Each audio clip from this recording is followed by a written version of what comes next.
Being an ambassador, I obviously have had the luxury of seeing firsthand what Gus and his team at Gotcha4Life have stood for, and it's nothing but great things. I know it's had a great impact on me. I know it's had a lot of impact on kids in school, and also parents, aunties, uncles, brothers and sisters across Australia. So it stands for some great things. It's all about being mentally fit and working on those mental muscles, which I think is a fantastic message for everyone and anyone. Gus and his whole team have done such a great job of being able to connect with the participants and people that want to be a part of it. And it's not just the people in the room, it's the people that they are then connecting with. They're sparking that conversation. Times are changing and we're looking after each other a hell of a lot more, and I feel like the younger kid who's coming through just after school going through a tough time is more open to coming up to one of our senior players to say, you know what, I'm not doing too well. So that's always a good thing. Two things players want from their coaches. They want technical, tactical competence. They want to know that you can coach the sport that you're in. And the other thing that they want is emotional stability and confidence. And so to get tools to offer that to your players, to support that, you need some programs, you need some support. So if you want to coach a team, then you have to learn how to manage the mental health and fitness of the players and staff.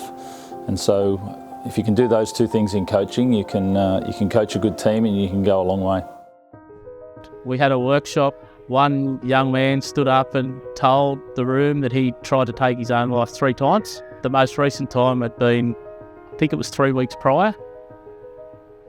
2 guys in the front of the room started crying. And when he stopped speaking and the facilitator asked, how everyone was, one of the young blokes in the front of the room actually turned around and said, "He's my best mate. He's been my best mate my whole life." And I knew absolutely none of this. But walking out of that workshop, suddenly he had 40 guys who were there for it. They had his back on and off the field. I built my village, and I can't thank them enough. And the way he said it about going out on the field, you can't do it on your own. You can't do anything on your own. If you're a bricklayer, you can't go lay all those bricks on your own. You need a team around you. So I think that's a really important message. I was lucky enough to be a part of one of the New South Wales programs where Gus came and spoke to 500 students down in Canberra, and a couple of weeks down the track I had one of the parents reach out to me from their kid was at the program, and they just said how meaningful and how special it was for them to get that message from them, and how it's really opened up a layer of getting through to that father-son, mother-son connection, and how it's really kind of opened those channels of communication just from that simple initiative.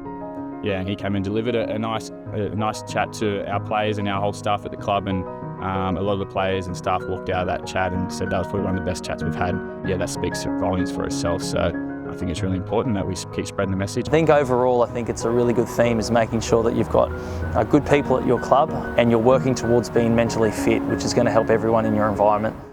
We actually have people who want to bring their kids down here and want to play here because of things we're doing for the players on and off the field. And that's both men and women. So it's been unreal. The best person will also be the best player, so being the best version of yourself comes through good mental fitness.